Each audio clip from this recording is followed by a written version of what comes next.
محمد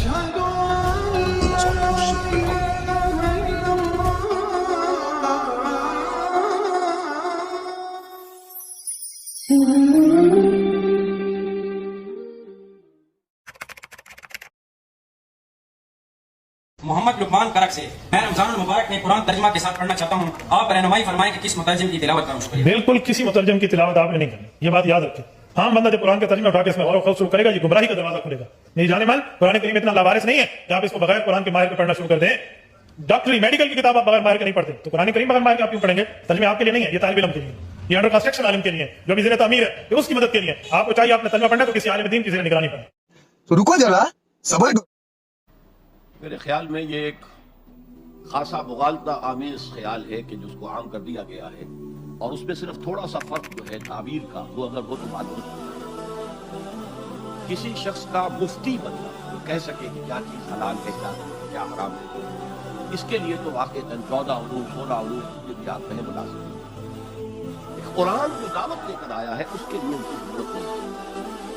قرآن نے سب سے پہلے جن کو مخاطب کیا وہ ان پڑھ لوگ تھے، کچھ بھی نہیں جانتے۔ یہ 14 علوم تو وجود میں آئے ہیں بہت عرصے کے بعد، ان میں سے کوئی علم مسلمان نہیں۔ تو قرآن کے اندر جو طاقت ہے یہ تسخیر کر سکتا ہے، مسخر کر سکتا ہے لوگوں کو۔ ہم نے اس تلوار کو میان کے اندر رکھ کر زنگ اتر کر ہرا سے سوئے قوم آیا اور نسخہ کیمیا ساتھ آیا۔ اس نسخہ کیمیا کو اس کو عام کریں اور عام آدمی بھی پڑھے، ترجمے سے پڑھے۔ ہاں کوئی اشکال ہو علماء سے جانے کوئی حق نہیں، لیکن یہ ہے کہ پڑھنے سے روکنا سے۔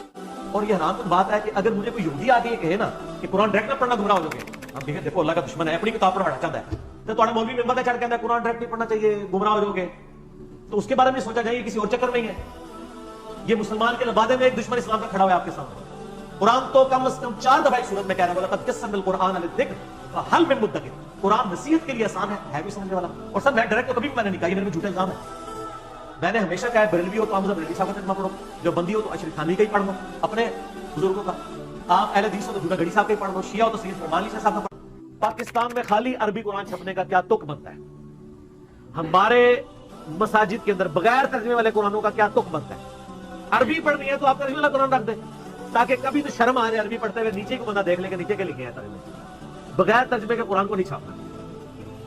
ہاں عرب میں چھاپے جہاں لوگوں کو عربی آتی ہے، یہاں تو لوگوں کو خود طوطا بنا رہے ہیں کہ آپ بس عربی پڑھتے رہو۔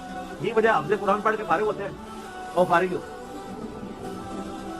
عام لوگ کتنی عزت کر رہے ہوتے ہیں کہ یار حفظ قرآن ہے ماشاءاللہ، پتہ نہیں کیا ہوگا، اور اس سے قرآن کے لالو آرام پہ گفتگو کر لیں، نہیں پتا ہوگا، بلکہ جس نے اس کو حفظ کروایا ہوگا اس کو بھی نہیں پتا ہوگا۔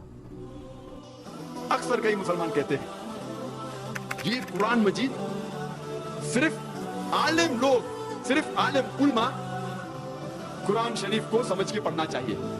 یہ قرآن مجید ایسی کٹن کتاب ہے، ایسی مشکل کتاب ہے کہ صرف عالم لوگ سمجھ سکتے ہیں، عام آدمی اسے نہیں سمجھ سکتا۔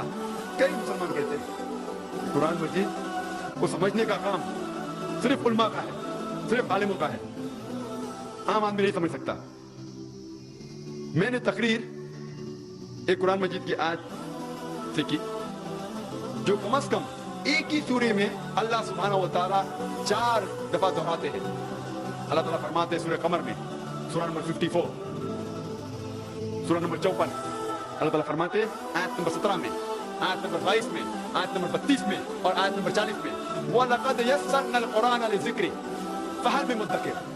ہم نے قرآن آپ کے لیے آسان بنایا، آپ سمجھ سکے اسے، آپ اسے یاد رکھ سکیں۔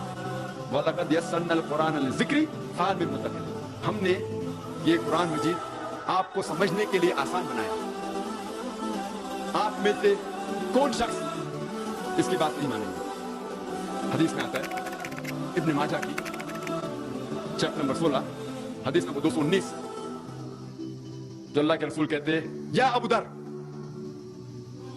تم اگر ایک آیت کو سمجھو گے وہ 100 رکعت نفل سے بہتر ہے۔